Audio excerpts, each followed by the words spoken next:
Selamat siang, salam warahmatullahi wabarakatuh Indonesia. Siang ini langsung kita bikinkan jawaban dari kawan kita. Harusnya 2 hari yang lalu atau kemarin paling telat. Ini malah lebih telat lagi karena sibuk ngedit filmnya. Alhamdulillah. Siang ini obrolan kita tentang pertanyaan kawan kita, yang dimana dia mengkhawatirkan kalau pemberian suplemen terhadap si merpati dengan jangka panjang, berarti ini player, bisa bakal mengakibatkan merpati jantan tersebut mandul nggak sih bang? Nah di sini kita bahas ada beberapa pengertian kenapa bisa dibilang mandul, kenapa bisa banyak yang mengalami hal seperti itu. Banyak yang mengalami hal seperti itu, terlalu mengkonsumsi suplemen jangka panjang karena si player ini enak banget untuk lombanya.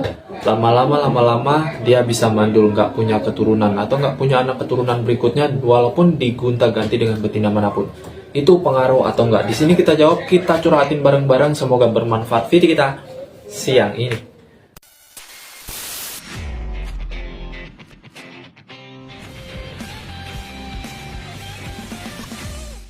Selamat siang, salam warahmatullahi wabarakatuh Indonesia. Semoga sehat selalu di luar sana dan lancarkan rezekinya tanpa terkecuali. Terima kasih banyak untuk yang udah subscribe, like, komen, terutama untuk yang bantu jawab. Kita lanjut ke pokok pembahasan awal, yang dimana hari ini kita kembali curhat memang tentang kekhawatiran banyak pemain di luar sana, apalagi yang sama-sama baru main kayak saya. Banyak yang mengkhawatirkan playernya mandul kalau pemberian suplemen jangka panjang. Apalagi suplemennya sering dioplos nih. Pasti ada dan mengkhawatirkan hal seperti itu. Bahkan ada yang sedang mengalami hal seperti itu. Jadi setiap diambil anak keturunannya, telurnya nggak pernah jadi. Nggak ada embrio. Padahal si jantan ngawinin betina itu tetap bisa. Si betina bisa nelor, tapi nggak bisa netes karena nggak ada embrionya. Apa itu bisa berpengaruh bang, suplemen yang jangka panjang kayak gitu? Gini, sebagian kasus memang berpengaruh terhadap organ reproduksi si merpati jantan ataupun betina. Apalagi ini jantan yang kita kasih suplemen jangka panjang, berkepanjangan. Apalagi dia player, sering buat lomba, otomatis butuh suplemen. Apalagi ditambah lagi oplosan suplemennya. Biasanya gitu, karena efeknya terlalu keras, bisa terganggu organ reproduksinya. Ditambah lagi kalau seandainya si merpati player itu tiba-tiba sakit. Ya penyakit burung kan kita nggak tahu, walaupun kita udah maksimal ngerawatnya, namanya kalau udah sakit kena virus, karena bakteri kan kita nggak tahu. Nah itu bisa lebih parah. Itu yang saya takutkan kalau memang terlalu panjang mengkonsumsi suplemen jangka panjang, pas si merpati player ini sakit parah, itu pasti daya tahan tubuhnya drop. Jadi efek negatifnya nanti masuk atau sudah mulai ngefek negatifnya ke si merpati tersebut. Itulah kenapa banyak yang bilang terlalu lama mengkonsumsi suplemen bisa mengakibatkan mandul. Sebagian iya, tapi sebagian lagi enggak. Yang penting sesuai dosis takaran. Nyoba-nyoba takaran dosis boleh, cuman jangan terlalu berlebihan gitu loh. Kalau ditanya ke saya, apa abang pernah punya yang kayak gitu? Punya, pernah. Player enak, jor suplemen rutin, padahal itu baru, mungkin saya bilang baru tes 3 kali rampasan atau 4 kali rampasan, mau tes ambil anaknya nggak bisa. Ngawin mau, nelor mau gitu kan, si betinanya dikawinin dia itu mau nelor, cuman nggak bakalan bisa netes. Itu dulu udah lama. Itu memang saya akui memang kesalahan saya sih. Jadi si player itu memang enak, jor suplemen tambah enak. Jadi sayanya juga terlalu terlalu serakah lah, terlalu berharap serakah gimana. Pokoknya efek negatifnya nanti ke si merpati player itu. Akhirnya apa? Anak keturunannya nggak dapet, si merpati tersebut hilang. Tapi gimana bang kalau suplemen yang udah lo kasih tahu? Nah kalau suplemen yang udah saya kasih tahu kan memang sudah ada takarannya.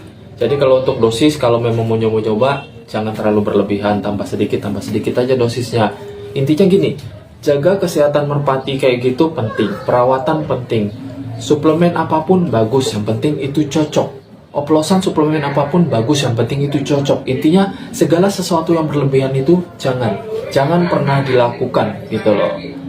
Jadi kesehatannya paling penting, kinerjanya juga penting. Percuma kinerja bagus kalau kesehatannya nggak dijaga gitu loh.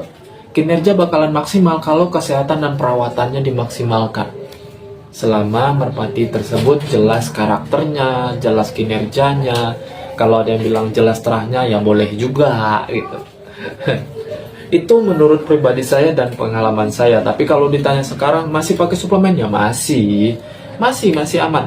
Masih pakai suplemen, walaupun ada beberapa burung yang nggak cocok dengan suplemen A atau B gitu. Jadi 2 burung misalkan, beda-beda suplemen karena memang settingannya udah ketahuan gitu loh. Urusan podium nanti rezeki masing-masing kalau menurut saya.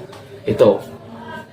Untuk kawan kita ini nggak usah perlu atau nggak perlu khawatir lah, kalau saya bilangnya nggak perlu khawatir dia nanti takut mandul atau enggak, atau takut nggak bisa punya keturunan atau enggak. Sekarang zamannya udah canggih bos, udah banyak serum injek untuk si jantan ataupun si betina yang nggak mau nelor, yang nanti katanya infertil, yang nanti si jantannya mandul. Itu bisa ada serum injeknya, botolnya kecil, harganya lumayan bos. Itu disuntik di bagian dada setahu saya, di bagian dekat tulang dada si jantan. Itu kalau memang sekiranya itu udah nggak ketolong lagi, jantannya memang bagus, sudah cukup tua, pengen diambil anak keturunannya tetap nggak bisa karena nggak pernah ada embrio di telurnya, nggak ngisi. Nah itu bisa, itu paling maksimal usaha kita kayak gitu tuh. Tapi nanti saya kasih tahu serum injeknya apa namanya, belinya di mana, nanti saya kasih tahu. Karena nanti di situ dikasih serum injek kecil seginilah ya, seginilah paling.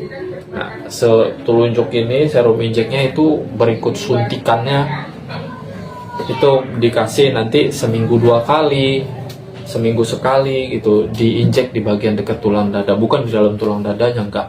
Nah itu cuma sekedar bocoran sedikit aja. Jadi kalau kawan kita ini kalau mau masih mengkonsumsi suplemen untuk merpati playernya, nggak apa-apa, lanjutkan karena masih aman kalau memang masih dalam dosis yang sesuai. Jadi nggak terlalu over, nggak terlalu berlebihan. Kalau mau ngoplos suplemen boleh, nggak ngaruh. Intinya gini, jaga kesehatan si merpati, jangan sampai ngedrop parah. Kalau terlalu ngedrop parah, itu efeknya bisa mengakibatkan ke organ reproduksi. Karena apa? Pemberian suplemen yang terlalu berlebihan dosisnya, nanti pas dia sakit pemberian obat-obatan yang terlalu berlebihan dosisnya, itu bisa mengakibatkan mandul pada si merpati jantan istilahnya kan. Dan kalau untuk si merpati betina ada pertanyaan, bisa mandul karena suplemen juga? Enggak, merpati betina nggak pakai suplemen pak. Biasanya merpati betina itu mandul karena uzur, usianya udah tua, terus memang perawatan kurang maksimal. Yang berikutnya biasanya karena pernah sakit, terus obat-obatan yang terlalu keras. Jadi nggak ada yang namanya merpati betina itu mandul pas dari keturunannya, nggak. Semua merpati betina dari piyik netes itu bisa nelor. Cuman tergantung kita aja perawatannya bagaimana. Itu prinsip yang logika dan logis kalau menurut saya. Pertanyaan kawan kita, beberapa unek-unek pertanyaan dari kawan kita udah saya jawab, semoga bermanfaat. Kalau memang kurang jelas silahkan di kolom komentar. Cukup siang ini, terima kasih banyak, salam merpati lovers Indonesia.